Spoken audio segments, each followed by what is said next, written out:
Lots to go over today. The latest launch for Xbox Game Pass, the remasters of Fallout New Vegas, Fallout 3. We've heard those are coming. There's an interesting developer here that could be working on it. They kind of have a rebuttal here. So some fun stuff going on online around that.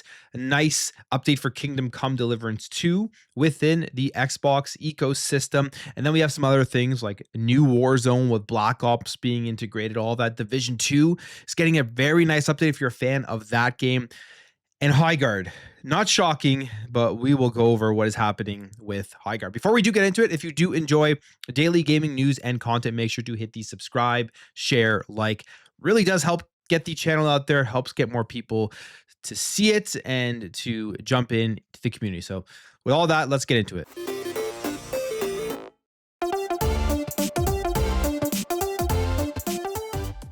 All right, so we have the latest announcement here for Xbox Game Pass. Yesterday, there was a tease that came out later on in the day about a game that people would be very excited about dropping into Xbox Game Pass, and that was Cyberpunk 2077. And it was teased because it is now within the service itself. There is a pretty nice drop here for Xbox Game Pass games from at least the overall drop. And then if you're in Ultimate, some of the games in there, some new ones like Planet of Lana 2 is one that I'm very much looking forward to. But these are the games that are currently within Xbox Game Pass as of today. Final Fantasy 3 and Kingdom Come Deliverance 2. Those are all on Ultimate, Premium, and PC Game Pass. Then coming soon here on March 4th, you have 2 a T on the Premium and Ultimate and PC Game Pass. So it's with Premium and then it is joining the other 2 as well.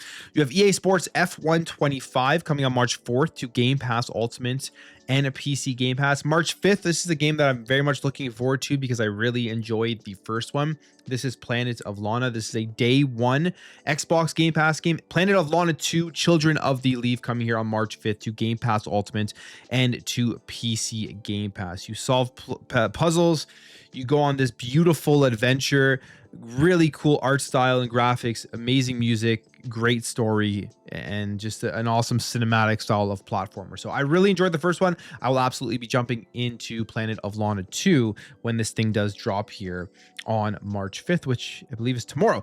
Construction Simulator is coming on March 10th to Ultimate, Premium, and PC Game Pass. These simulator games have all been dropping into Game Pass recently. Like we just had the TCG Card Shop Simulator and then a bunch of other ones. People love these simulator games, so that's pretty cool for the fans who like those games.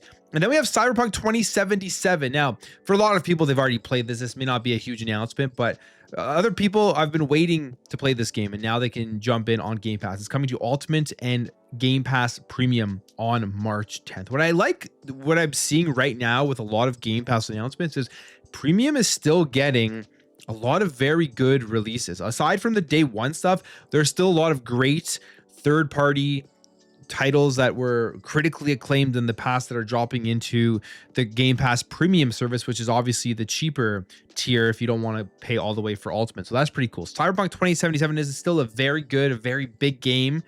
It is now there on March 10th. I'll be checking that one out. I actually have it on the Nintendo Switch 2 as well. I had it on Xbox. Now it's here in Game Pass and all that. So pretty cool. I'll go through and jump back into the game. Hollow Knight Silksong March 12th is now moving into Game Pass Premium, and it's also on Ultimate and PC Game Pass. So they're bringing that over. That was a day 1 game, and now it's dropping into the other tier of service. So that's kind of what you can expect. I believe this came out in October, if I'm correct. And now we are November, December, January, February, March. 5 months later, it gets dropped down to Premium. I wonder if someone had some stats on that, how long it takes from the day 1 games to drop into the lower tier. Because I think for a lot of people, waiting 6 months or something to play a game on Premium, if it is a day 1 game in the other service, they would probably be okay with that, with just the amount of backlog and the amount of games that are actually available to us right now to play.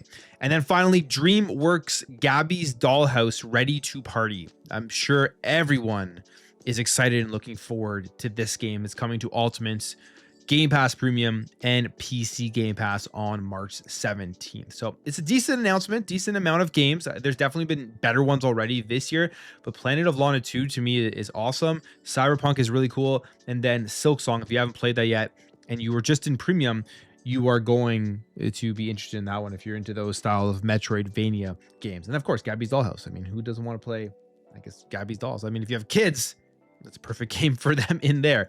But I don't judge anybody else who wants to go ahead and just get the achievements. So that's the first announcement for March. And we'll get another one later on in the month. And I'll be jumping into at least 2 of them there. I may also check out F125, just see how it is. See what it looks like graphically, all of that stuff. And yeah, my backlog is massive. And we're getting into a very, very big time of the year, going in April and then May, and then you got Forza and everything. So it's going to be a lot of fun. Other games that Xbox has been rumored to be working on here, none of them have been officially announced, but I think you can pretty much take these ones and say, yeah, they are in development, or at least one of them. That is the remake/remasters of Fallout New Vegas and Fallout 3. I expect, honestly, Fallout 3 probably is going to come out first, but I would love to see New Vegas drop. And now we have some posts that are going around here, a tease potentially about who could be developing these games. It looks like Iron Galaxy may be developing, although they did rebuttal it on Twitter, but they kind of also hinted with their wording that, yeah, they may still be working on it. So we'll take a look at this. It says Fallout New Vegas remaster Hopium goes off like Mount Vesuvius as Iron Galaxy teases what's coming next with a very famous loading screen. So they posted this, and it says, today's our February company meeting.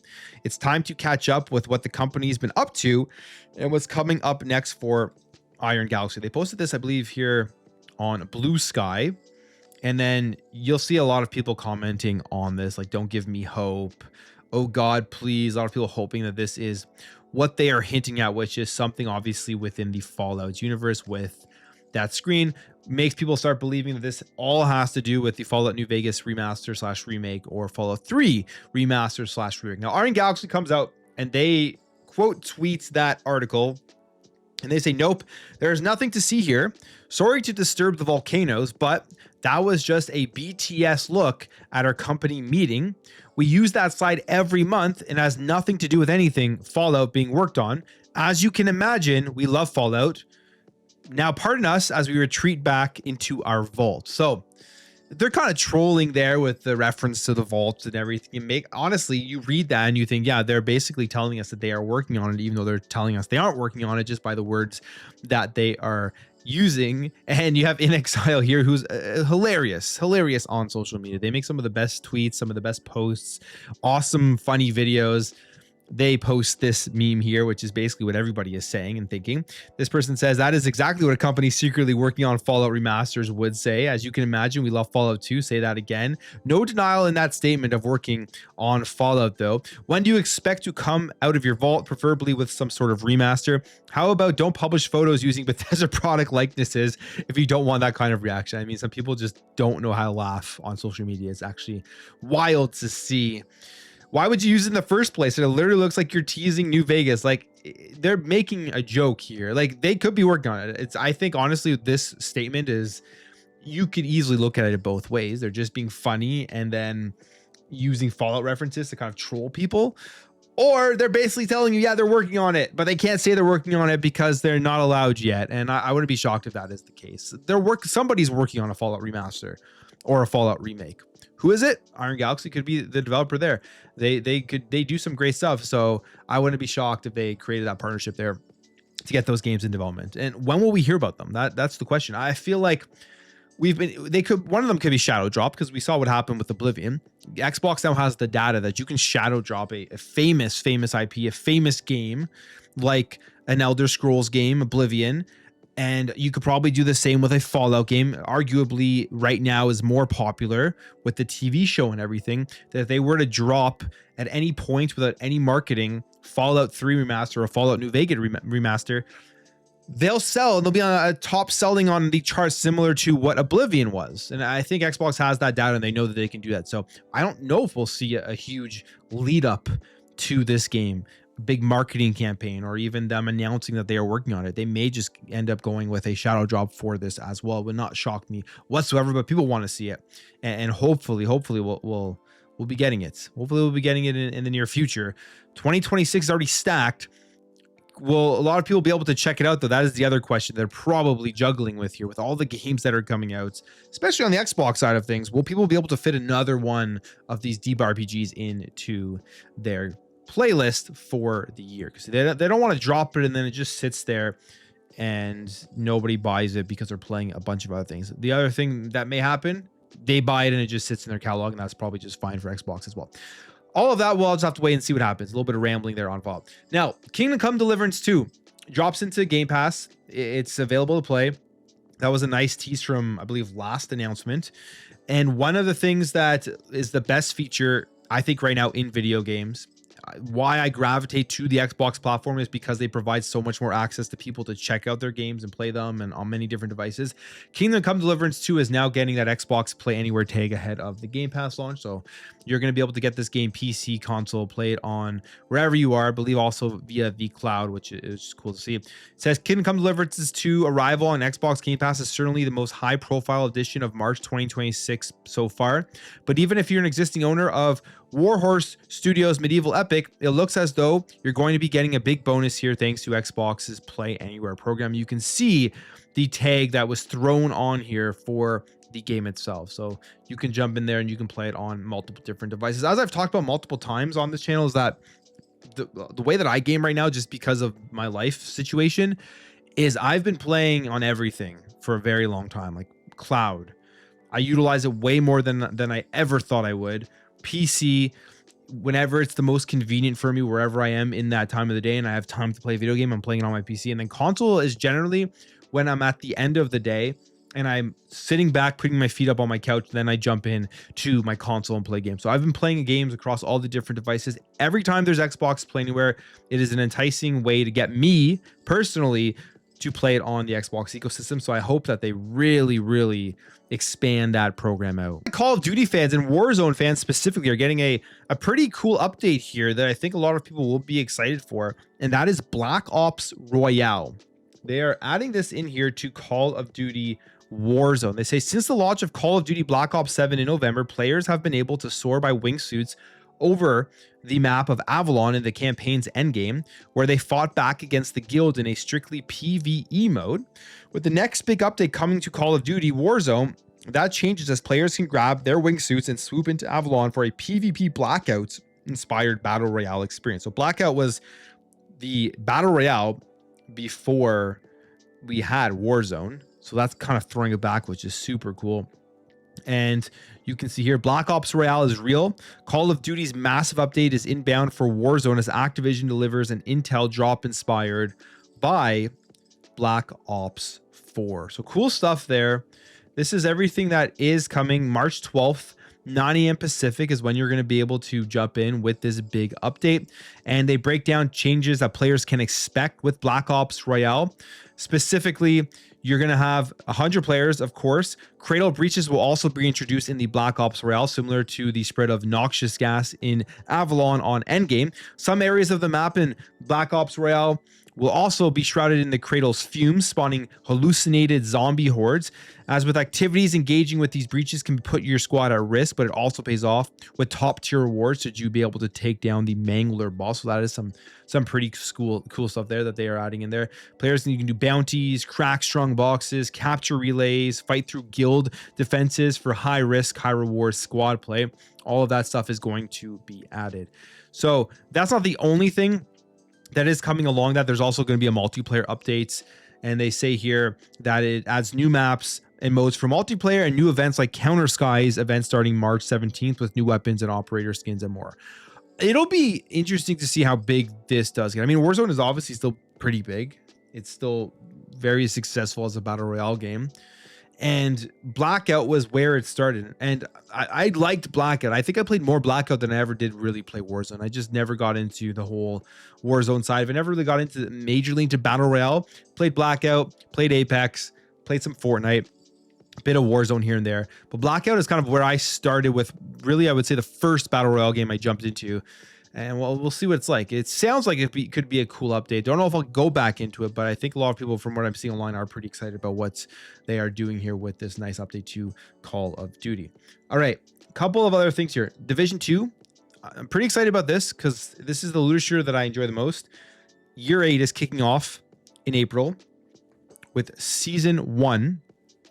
And this is a big update here for celebrating the anniversary here of the Division. So they say expect major updates and long requested features rolling out across future seasons, including PvP-focused balancing updates and new content, cross-play across platforms, which that's great. The return of classified assignments with new story-driven missions, a brand new incursion, survivors, the return of winter survival to the franchise, and an all-new DLC coming later this year. That is for the Division 2 road ahead, what they did announce. I am definitely going to be playing whatever that new DLC is, at least. At the very least, that's what I will be jumping into and going through, as I've gone through most of them. It's still a very, very fun game. We know that they're working on the Division 3, and that's supposed to be the biggest thing ever. They're saying you're gonna feel like you felt with the Division 1. I remember that first initial trailer and announcement for the Division 1 blew me away, and a lot of people were excited. And even just the thought of jumping in to a setting like this, and then you had the whole Dark Zone stuff, that part always got me excited for this game. And we'll see if this DLC brings some new stuff and maybe gives us some hints as to what is coming for the Division 3. You never know, but it looks like they're still going to be bringing a decent amount of content. So I'll be jumping back in there and seeing what it is all about. And then we have two more things here. We'll quickly talk about this because we've talked about PC. We talked about expansion of the ecosystem, of gamers, of the market. You look at console sales, they're stagnating. You need PC, I think, going forward in order to grow your user base. And it's an interesting decision what we're hearing about the rumors about PlayStation potentially pulling back from the single player, only the single player side of their PC releases. But the PC gamers still bring in billions of dollars of revenue. And one of the publishers that you see where they've gone really hard on PC, they've built it out and it's paying off, is Capcom. Capcom says 50% of its game sales are from PC, and they expect that number to increase. PC sales account for approximately 50% of their total unit sales, and they expect the ratio to continue increasing. And that is something that I don't think you hear as much of with the console side of things. The expectation of their sales on console to continuously increase and grow, because I believe from the numbers that we are seeing on the PC or on the console side, the console market has stagnated, and that's why you're seeing these publishers push more out to PC and focusing on it more, because you can see growth in that segment for the gaming, and Capcom is clearly showing that there. 50% of their total sales, and they expect that to increase. So there's going to be a point, probably relatively soon, where the most gamers that are playing Capcom games are PC. As soon as it gets over that 50, the rest are just on console, and that's going to grow, and they're going to be able to get more people playing their games than if they were to have just held back and not put their games in other places. But Capcom has had a strong PC presence for a long time, so they're like more veterans in getting gamers to check out their games on that platform. Whereas when you think about specifically the PlayStation side, they just dipped their toes in it and they made a bunch of money. And it seems like, at least from their single player experience, they are going to pull their toes back out. Will that be something they stick to forever? Doubtful, but it's interesting to see the numbers here from different publishers when they talk about how big the PC platform is. Finally, probably the least shocking thing, everyone knew this was coming, and people cheer this stuff on and they like, oh, I was right. Haha, I called this game sucked, it failed. Like, I'm not about that, just simply because there's a lot of people's jobs that are in jeopardy here. And it's just, the gaming industry is in a state where we're seeing a lot of things fail.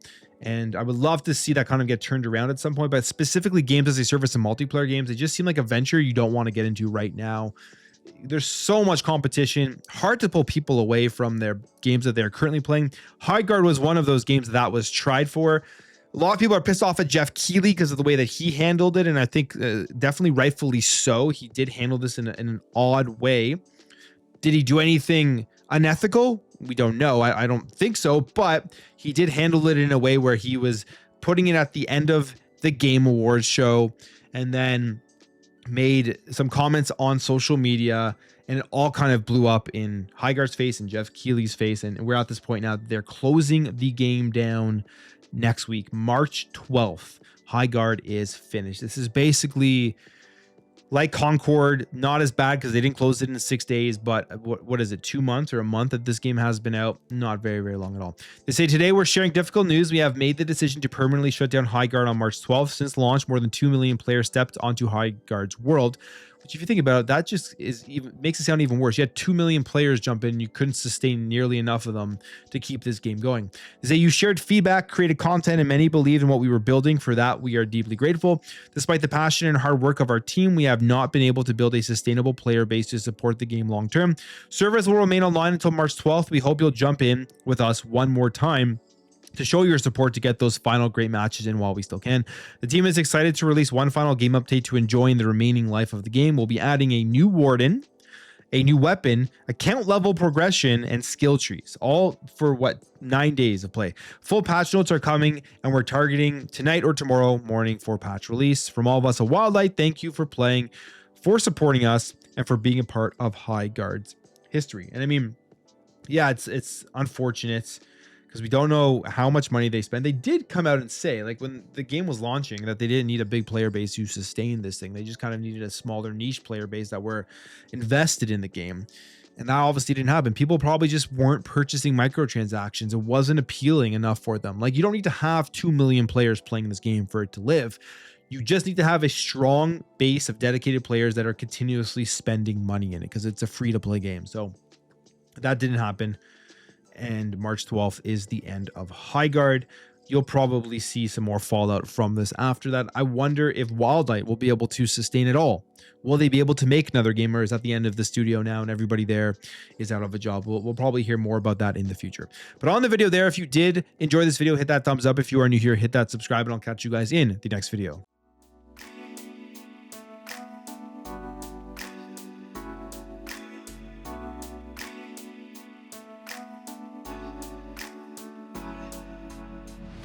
Bye.